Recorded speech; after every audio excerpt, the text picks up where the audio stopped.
നമസ്കാരം. CBN വാർത്തകളിലേക്ക് സ്വാഗതം. ആദ്യം പ്രധാന വാർത്തകൾ. നിയമസഭാ തെരഞ്ഞെടുപ്പിലേറ്റ കനത്ത തോൽവി അംഗീകരിക്കുന്നതായി CPM സംസ്ഥാന സെക്രട്ടേറിയറ്റ്.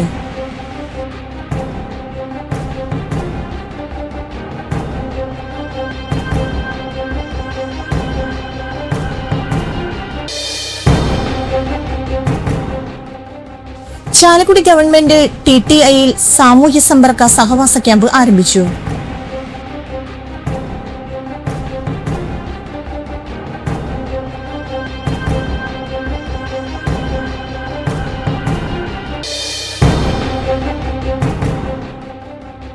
നിയമസഭാ തെരഞ്ഞെടുപ്പ് ഫലങ്ങൾ രാജ്യത്തിന്റെ തെരഞ്ഞെടുപ്പ് രാഷ്ട്രീയത്തിൽ ചരിത്രപരമായ പുതിയൊരു മാറ്റത്തിനാണ് സാക്ഷ്യം വഹിച്ചു.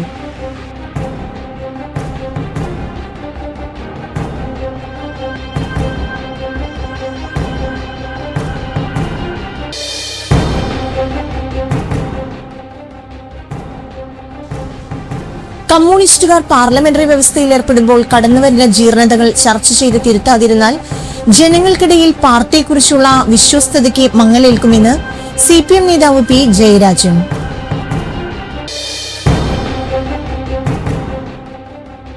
നിയമസഭാ തെരഞ്ഞെടുപ്പിൽ കേരളത്തിലുണ്ടായ UDF തരംഗം ജാതി സമവാക്യങ്ങളെ കൂടി അപ്രസക്തമാക്കി.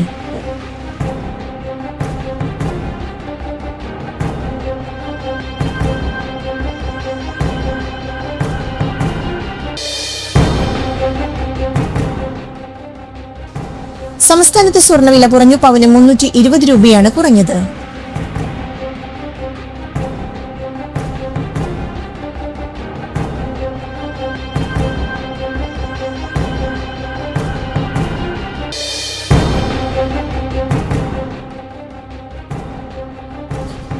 സംസ്ഥാനത്ത് ശനിയാഴ്ച വരെ ഇടിമിന്നലോടുകൂടിയ ശക്തമായ മഴയ്ക്ക് സാധ്യത.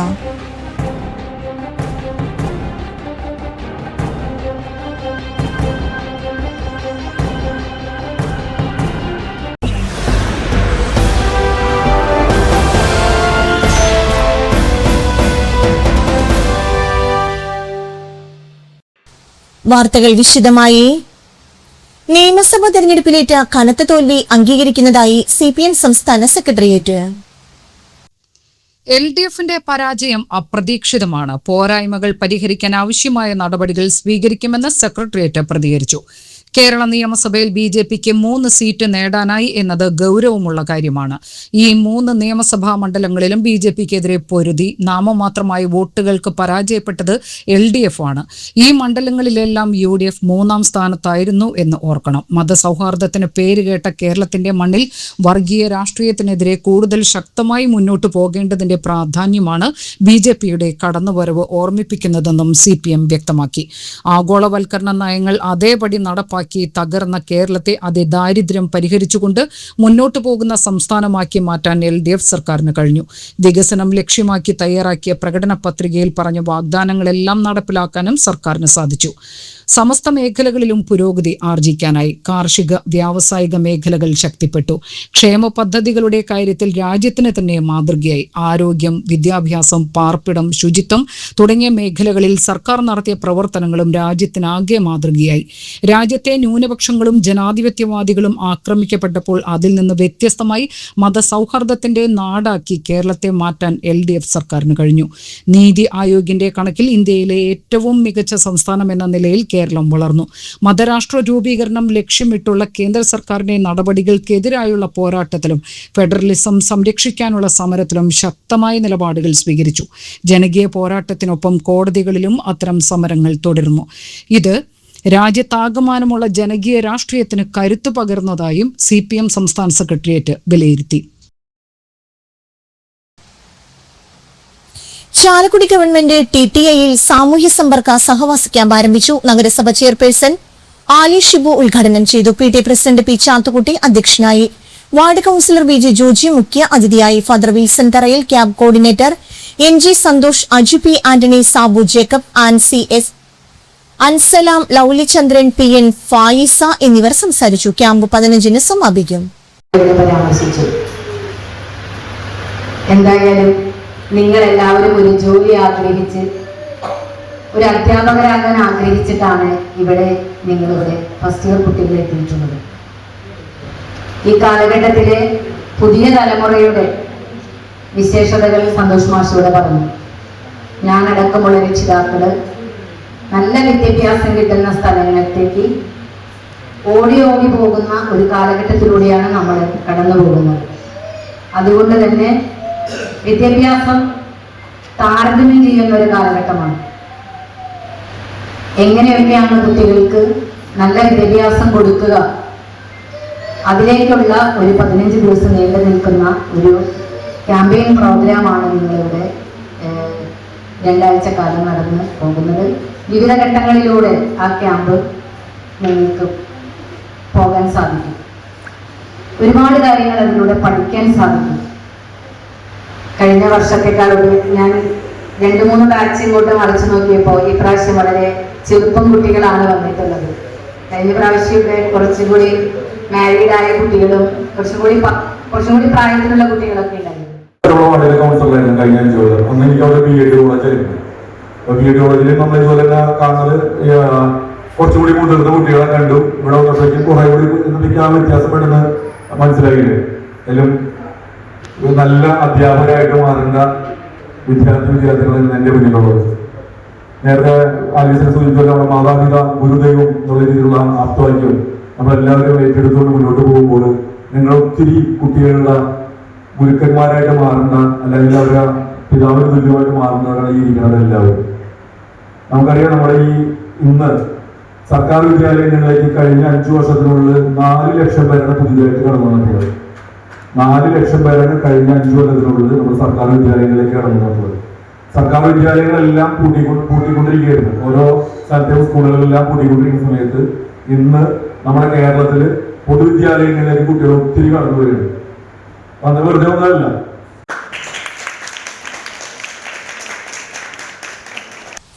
നിയമസഭാ തെരഞ്ഞെടുപ്പ് ഫലങ്ങൾ രാജ്യത്തിന്റെ തെരഞ്ഞെടുപ്പ് രാഷ്ട്രീയത്തിൽ ചരിത്രപരമായ പുതിയൊരു മാറ്റത്തിനാണ് സാക്ഷ്യം വഹിച്ചത്. ഒരു സമയം ഇടതുകോട്ടയായിരുന്ന പശ്ചിമ ബംഗാളിൽ BJP അധികാരം പിടിച്ചെടുത്തിരിക്കുന്നു. തമിഴ്നാട്ടിൽ നടൻ വിജയുടെ TVK പാർട്ടിയുടെ താരോദയത്തിനും സാക്ഷിയായി. കേരളത്തിൽ തുടർഭരണം നടത്തിയ CPM നയിക്കുന്ന ഇടതുപക്ഷം അതിദയനീയ തിരിച്ചടി നേരിട്ടതും തെരഞ്ഞെടുപ്പ് ഫലത്തിൽ ദൃശ്യമായി. 1977 ശേഷം ഇതാദ്യമായിട്ടാണ് ഇന്ത്യയിൽ ഒരു സംസ്ഥാനത്ത് പോലും കമ്മ്യൂണിസ്റ്റ് പാർട്ടി അധികാരത്തിലില്ലാത്ത സ്ഥിതി സംജാതമായിരിക്കുന്നത്. കേരളത്തിൽ 1957 നടന്ന തെരഞ്ഞെടുപ്പിൽ EMS നമ്പൂതിരിപ്പാടിന്റെ നേതൃത്വത്തിൽ CPI സർക്കാർ രൂപീകരിച്ചു. രാജ്യത്തെ ആദ്യത്തെ കമ്മ്യൂണിസ്റ്റ് മുഖ്യമന്ത്രിയായിരുന്നു EMS. ലോകത്ത് തന്നെ ആദ്യമായി ജനാധിപത്യ തെരഞ്ഞെടുപ്പിലൂടെ അധികാരത്തിലെത്തിയ ആദ്യ കമ്മ്യൂണിസ്റ്റ് സർക്കാർ കൂടിയായിരുന്നു EMS സർക്കാർ. എന്നാൽ 2 വർഷത്തിന് ശേഷം ആ സർക്കാരിനെ പിരിച്ചുവിട്ട് രാഷ്ട്രപതി ഭരണം ഏർപ്പെടുത്തി. 1964 CPI പിളർന്നു. പിന്നീട് CPM-ന്റെ നേതൃത്വത്തിൽ EMS വീണ്ടും മുഖ്യമന്ത്രിയായി. 1980 ശേഷം കേരളത്തിൽ 5 വർഷം LDF, അടുത്ത 5 വർഷം UDF എന്ന നിലയിലായിരുന്നു തെരഞ്ഞെടുപ്പുകളിൽ വിജയിച്ചിരുന്നത്. 2021 തെരഞ്ഞെടുപ്പിലാണ് ആ പതിവ് ആദ്യമായി തെറ്റിക്കപ്പെടുന്നത്. പിണറായി വിജയന്റെ നേതൃത്വത്തിലുള്ള ഇടത് സർക്കാർ ഭരണ തുടർച്ച നേടി. 1977 പശ്ചിമ ബംഗാളിൽ CPM അധികാരത്തിലെത്തുന്നത്. അത് ബംഗാളിലെ കമ്മ്യൂണിസ്റ്റ് പാർട്ടിയുടെ തെരഞ്ഞെടുപ്പ് രാഷ്ട്രീയത്തിലെ നിർണായക ചരിത്രമായി മാറി. 34 വർഷം തുടർച്ചയായി CPM-ന്റെ നേതൃത്വത്തിൽ ഇടത് സർക്കാർ അധികാരത്തിൽ തുടർന്നു. ജ്യോതി ബസുവായിരുന്നു ഭരണ തലപ്പത്ത്. പിന്നീട് ബുദ്ധദേവ് ഭട്ടാചാര്യ അധികാരമേറ്റു. 11 വർഷം ബുദ്ധദേവ് മുഖ്യമന്ത്രിയായി തുടർന്നു. മുതിർന്ന നേതാവ് നൃപൻ ചക്രവർത്തിയുടെ നേതൃത്വത്തിൽ CPM നേതൃത്വത്തിലുള്ള ഇടത് സർക്കാർ 1977 ത്രിപുരയിൽ അധികാരത്തിലേറുന്നത്. അടുത്ത തെരഞ്ഞെടുപ്പിലും ഇടതുപക്ഷം അധികാരം നേടി. എന്നാൽ 1988 തെരഞ്ഞെടുപ്പിൽ കോൺഗ്രസ് ഭരണം പിടിച്ചു. 1993 CPM-ന്റെ ദശരഥ് ദേബിന്റെ നേതൃത്വത്തിൽ CPM അധികാരം തിരിച്ചുപിടിച്ചു. 1998 CPM-ലെ മണിക് സർക്കാരിന്റെ നേതൃത്വത്തിലുള്ള LDF സർക്കാർ അധികാരത്തിലേറി. തുടർച്ചയായ 5 വർഷമാണ് ഇടതു ഭരണം തുടർന്നത്. മണിക് സർക്കാർ 4 ടേം മുഖ്യമന്ത്രിയായി. 20 വർഷത്തോളം മുഖ്യമന്ത്രി സ്ഥാനത്ത് തുടർന്ന മണിക് സർക്കാരാണ് ത്രിപുരയുടെ ചരിത്രത്തിൽ ഏറ്റവും കൂടുതൽ കാലം മുഖ്യമന്ത്രിയായിരുന്ന നേതാവ്. 2026 തെരഞ്ഞെടുപ്പ് തോൽവിയോടെ ബംഗാളിനും ത്രിപുരയ്ക്കും പുറമെ കേരളവും അധികാരത്തിൽ നിന്നും പുറത്തായി. ഇതോടെ രാജ്യത്ത് എങ്ങും CPM അധികാരത്തിലില്ലാത്ത അവസ്ഥയും നിലവിൽ വന്നിരിക്കുകയാണ്. കേരളത്തിലെ CPM-ന്റെ പരാജയത്തെ party general secretary MA baby ഗുരുതരമായ തിരിച്ചടി എന്നാണ് വിശേഷിപ്പിച്ചത്. കമ്മ്യൂണിസ്റ്റുകാർ പാർലമെന്ററി വ്യവസ്ഥയിൽ ഏർപ്പെടുമ്പോൾ കടന്നുവരുന്ന ജീർണതകൾ ചർച്ച ചെയ്ത് തിരുത്താതിരുന്നാൽ ജനങ്ങൾക്കിടയിൽ പാർട്ടിയെക്കുറിച്ചുള്ള വിശ്വസ്തതയ്ക്ക് മങ്ങലേൽക്കുമെന്ന് CPM നേതാവ് P. ജയരാജൻ. മൂർത്തമായ അത്തരം പ്രശ്നങ്ങളും പരിശോധിക്കാതെ കമ്മ്യൂണിസ്റ്റ് പാർട്ടിക്ക് മുന്നോട്ടു പോകാനാകില്ലെന്നും P. ജയരാജൻ ഫേസ്ബുക്കിൽ കുറിച്ചു. തെരഞ്ഞെടുപ്പിൽ LDF തോറ്റ പശ്ചാത്തലത്തിലാണ് CPM-നെ തിരിച്ചു കൊണ്ടുവരാൻ പാർട്ടി തലത്തിൽ സ്വീകരിക്കേണ്ട നടപടികൾ പങ്കുവെച്ചുകൊണ്ടുള്ള ജയരാജന്റെ കുറിപ്പ്. ഈ തെരഞ്ഞെടുപ്പ് ഫലത്തിൽ നിന്ന് നാം സ്വയം പരിശോധിച്ച് തിരുത്തേണ്ട പാഠഭാഗങ്ങളുണ്ട്. അത് പാർട്ടി നേതാക്കൾ വ്യക്തമാക്കിയിട്ടുണ്ട്. അതിൽ നേരത്തെ തുടങ്ങിവെച്ച തെറ്റുതിരുത്തൽ പ്രക്രിയ തുടരേണ്ടതിന്റെ ആവശ്യകതയും ഉൾപ്പെടും. തെറ്റുതിരുത്തൽ പ്രക്രിയ പാർട്ടി സംഘടനയ്ക്കകത്ത് നടത്തേണ്ടതുണ്ട്. തെരഞ്ഞെടുപ്പ് ഫലമുണ്ടാക്കിയ നിരാശയിൽ നിന്ന് തങ്ങളുടെ വ്യത്യസ്ത അഭിപ്രായങ്ങളും വിമർശനങ്ങളും സാമൂഹ്യ മാധ്യമങ്ങളിലൂടെ പ്രകടിപ്പിക്കുന്ന നിലയുണ്ട്. പാർട്ടി അനുഭാവികൾ അത്തരം അഭിപ്രായങ്ങൾ പാർട്ടി നേതൃത്വത്തിന് നൽകുകയാണ് വേണ്ടത്. പാർട്ടി അനുഭാവികളുടെ അത്തരം കത്തുകൾ ഗൗരവമായി പരിഗണിക്കുന്ന പാർട്ടിയാണ് CPM. കയ്യൂരിന്റെയും കരിവള്ളൂരിന്റെയും പുന്നപ്ര വയലാറിന്റെയും ഉജ്ജ്വല പാരമ്പര്യമുള്ള നമ്മുടെ പാർട്ടി ഏത് പ്രതിസന്ധിയെയും അതിജീവിക്കാൻ കരുത്തുള്ള പ്രസ്ഥാനമാണ്. വലതുപക്ഷത്തിനെതിരായ ഇടതുപക്ഷത്തിന്റെ സവിശേഷത നിലനിർത്തിക്കൊണ്ടുള്ള പോരാട്ടം തുടരും. നാം അതിജീവിക്കുക തന്നെ ചെയ്യും. P. ജയരാജൻ കുറിച്ചു. നിയമസഭാ തെരഞ്ഞെടുപ്പിൽ കേരളത്തിലുണ്ടായ UDF തരംഗം ജാതി സമവാക്യങ്ങളെ കൂടി അപ്രസക്തമാക്കി. തെരഞ്ഞെടുപ്പ് കാലത്ത് സാധാരണയായി രാഷ്ട്രീയ പാർട്ടികളുടെ ഗതി നിർണ്ണയിക്കാറുള്ള നായർ സമുദായത്തെ പ്രതിനിധീകരിക്കുന്ന NSSനും ഈഴവ സമുദായത്തെ പ്രതിനിധീകരിക്കുന്ന SNDP യോഗത്തിനും ഇത്തവണ വലിയ പങ്കൊന്നും വഹിക്കാനായില്ല. കോൺഗ്രസിന്റെ 3 മുഖ്യമന്ത്രി സ്ഥാനാർത്ഥികളും നായർ സമുദായത്തിൽ നിന്നുള്ളവരാണെങ്കിലും NSS നേതൃത്വം പാർട്ടിയുമായി നല്ല ബന്ധത്തിലായിരുന്നില്ല. 2025 ഇടത് സർക്കാർ സംഘടിപ്പിച്ച ആഗോള അയ്യപ്പ സംഗമത്തോട് സഹകരിക്കാനുള്ള NSSന്റെ തീരുമാനം സമുദായത്തിൽ നിന്ന് തന്നെ വിമർശനങ്ങൾക്ക് ഇടയാക്കിയിരുന്നു. അതേസമയം SNDP യോഗം ജനറൽ സെക്രട്ടറി വെള്ളാപ്പള്ളി നടേശൻ മുഖ്യമന്ത്രിയുടെ കാറിലാണ് അയ്യപ്പ സംഗമ വേദിയിൽ എത്തിയത്. നിയമസഭാ തെരഞ്ഞെടുപ്പിന് മാസങ്ങൾക്ക് മുമ്പ് തന്നെ സമുദായത്തിന്റെ രാഷ്ട്രീയ നിലപാടിനെ കുറിച്ചുള്ള വ്യക്തമായ സൂചനയാണ് ഇതുവഴി വെള്ളാപ്പള്ളി നടേശൻ നൽകിയത്. മുസ്ലിം, ക്രിസ്ത്യൻ തുടങ്ങിയ ന്യൂനപക്ഷ വിഭാഗങ്ങൾ UDFനെ വൻതോതിൽ പിന്തുണച്ചപ്പോൾ ഈഴവ നായർ വോട്ടുകൾ ചിതറിപ്പോയതായാണ് തെരഞ്ഞെടുപ്പ് ഫലം വ്യക്തമാക്കുന്നത്. കൂടാതെ തെക്കൻ കേരളത്തിൽ LDF നേരിട്ട വലിയ തിരിച്ചടി സമുദായ വോട്ടുകളിൽ ജാതി സംഘടനകളുടെ നേതൃത്വത്തിനുള്ള സ്വാധീനം കുറയുന്നതിനെയും സൂചിപ്പിക്കുന്നു. നായർ സമുദായത്തിന് 20 സീറ്റുകളിൽ നിർണായക സ്വാധീനമുണ്ട്. വട്ടിയൂർക്കാവ്, നേമം, കൊല്ലം, കൊട്ടാരക്കര, പത്തനാപുരം, ഹരിപ്പാട്, ചെങ്ങന്നൂർ, അമ്പലപ്പുഴ, ആറന്മുള, പുതുപ്പള്ളി, ചങ്ങനാശ്ശേരി, കുന്നത്തൂർ, കോട്ടയം, തൃപ്പൂണിത്തറ എന്നിവയാണ് ആ മണ്ഡലങ്ങൾ. 45 സീറ്റുകളിൽ ഈഴവ സമുദായത്തിനാണ് മേധാവിത്വം. കഴക്കൂട്ടം, വർക്കല, ചിറയൻകീഴ്, ആറ്റിങ്ങൽ, ചാത്തന്നൂർ, കൊല്ലം, കായംകുളം, ആലപ്പുഴ, ചേർത്തല, അരൂർ, പുതുപ്പള്ളി, വൈക്കം, ഏറ്റുമാനൂർ, നാട്ടിക, പുതുക്കാട്, ഇരിയാലക്കുട, മണലൂർ, കയ്പമംഗലം, കൊടുങ്ങല്ലൂർ തുടങ്ങിയ മണ്ഡലങ്ങൾ. എന്നാൽ സമുദായ നേതൃത്വത്തിന്റെ താൽപര്യങ്ങൾ UDF തരംഗത്തിൽ ഒലിച്ചുപോയതായി ഫലം വ്യക്തമാക്കുന്നു. നിയമസഭാ തെരഞ്ഞെടുപ്പിനേറ്റ കനത്ത തിരിച്ചടി വരാനിരിക്കുന്ന രാജ്യസഭാ തെരഞ്ഞെടുപ്പുകൾ CPM-നും ഇടതുപക്ഷത്തിനും കീറാമുട്ടിയാകും. 35 സീറ്റ് മാത്രമാണ് ഇടതുപക്ഷത്തിന് നിയമസഭയിലുള്ളത്. സാധാരണഗതിയിൽ 3 ഒഴിവുകൾ വരുന്ന രാജ്യസഭാ തെരഞ്ഞെടുപ്പിൽ ജയിക്കാൻ ചുരുങ്ങിയത് 36 MLA-മാരുടെ പിന്തുണ വേണമെന്നിരിക്കെ പാർലമെന്റിന്റെ ഉപരിസഭയിലേക്ക് ഒരു അംഗത്തെ അയക്കണമെങ്കിൽ ഇടതുപക്ഷം BJP-യുടെ സഹായം തേടേണ്ട സ്ഥിതിയാണുള്ളത്. അതേസമയം ഭരണപക്ഷമായി UDF-ന് 102 MLA-മാരാണുള്ളത്. കേരളത്തിൽ 2027-ലും 2028-ലുമായി നടക്കാനിരിക്കുന്ന 6 രാജ്യസഭാ സീറ്റുകളിലേക്കുള്ള തെരഞ്ഞെടുപ്പിൽ കോൺഗ്രസ് നേതൃത്വത്തിലുള്ള UDF മുഴുവൻ സീറ്റുകളും നേടാൻ സാധ്യത ഒരുങ്ങുകയാണ്. നിയമസഭയുടെ ആകെ അംഗബലത്തെ ഒഴിവുവരുന്ന അംഗങ്ങളുടെ എണ്ണം കൊണ്ട് ഹരിച്ചാണ് രാജ്യസഭാ തെരഞ്ഞെടുപ്പിൽ വിജയിക്കുന്നതിന് വേണ്ട മിനിമം വോട്ട് നിശ്ചയിക്കുന്നത്. ഇതനുസരിച്ച് 3 ഒഴിവ് വരുന്ന തെരഞ്ഞെടുപ്പിൽ 36 പേരുടെയും 2 ഒഴിവ് വരുന്നതിൽ 47 പേരുടെ പിന്തുണയും വേണ്ടിവരും. കേരളത്തിൽ നിന്നുള്ള രാജ്യസഭാംഗമായ PV അബ്ദുൽ വഹാബ്, V ശിവദാസൻ, ജോൺ ബ്രിട്ടാസ് എന്നിവരുടെ കാലാവധി അടുത്ത വർഷം ഏപ്രിൽ 20-ന് അവസാനിക്കും. ഈ ഒഴിവിൽ ഒരാളെ ജയിപ്പിക്കാൻ ഇപ്പോഴത്തെ സാഹചര്യത്തിൽ LDF-ന് കഴിയില്ല. A. Rahim, Jebi Mather, P. Santhosh Kumar എന്നിവരുടെ കാലാവധി 2028 ഏപ്രിൽ 2-നും അവസാനിക്കും.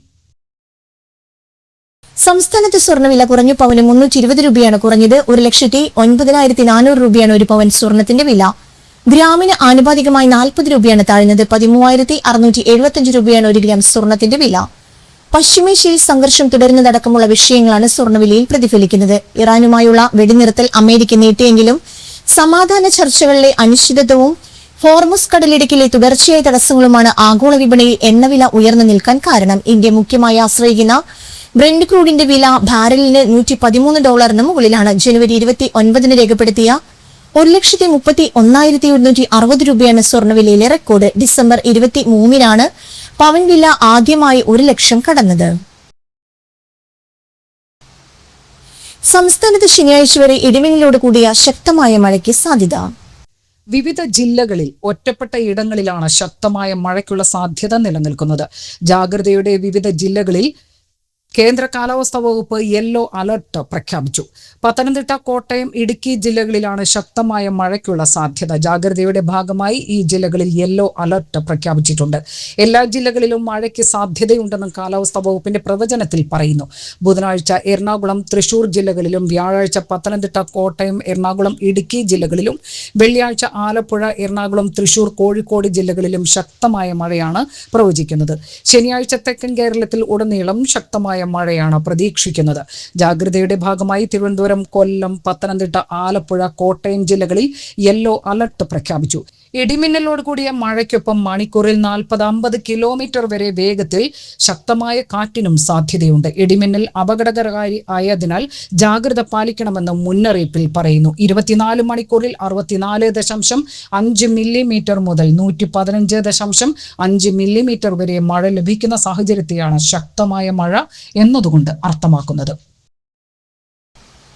പൂലാങ്ങി ആനപ്പാറപ്പറമ്പിൽ ചന്ദ്രൻ ഭാര്യ ഓമന നിര്യാതയായി. 54 വയസ്സായിരുന്നു. സംസ്കാരം നടത്തി. പ്രധാന വാർത്തകൾ ഒരിക്കൽ കൂടി. നിയമസഭാ തെരഞ്ഞെടുപ്പിലേറ്റ കനത്ത തോൽവി അംഗീകരിക്കുന്നതായി CPM സംസ്ഥാന സെക്രട്ടേറിയറ്റ്.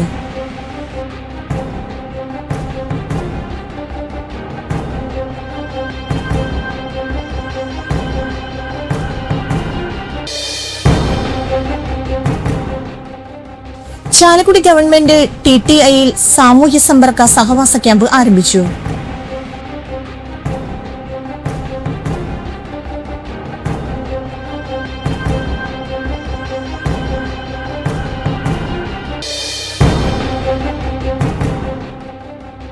നിയമസഭാ തെരഞ്ഞെടുപ്പ് ഫലങ്ങൾ രാജ്യത്തിന്റെ തെരഞ്ഞെടുപ്പ് രാഷ്ട്രീയത്തിൽ ചരിത്രപരമായ പുതിയൊരു മാറ്റത്തിനാണ് സാക്ഷ്യം വഹിച്ചു.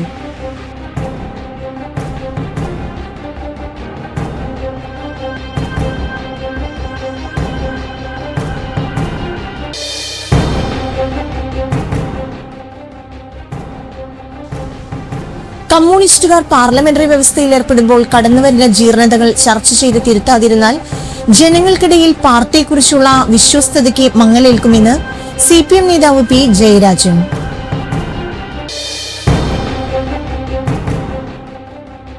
നിയമസഭാ തെരഞ്ഞെടുപ്പിൽ കേരളത്തിലുണ്ടായ UDF തരംഗം ജാതി സമവാക്യങ്ങളെ കൂടി അപ്രസക്തമാക്കി.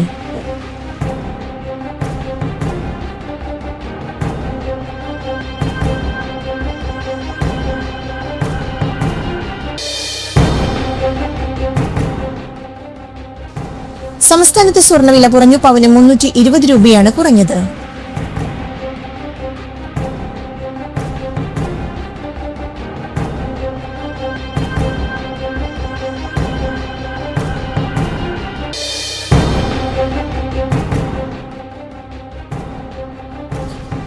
സംസ്ഥാനത്ത് ശനിയാഴ്ച വരെ ഇടിമിന്നലോട് കൂടിയ ശക്തമായ മഴയ്ക്ക് സാധ്യത.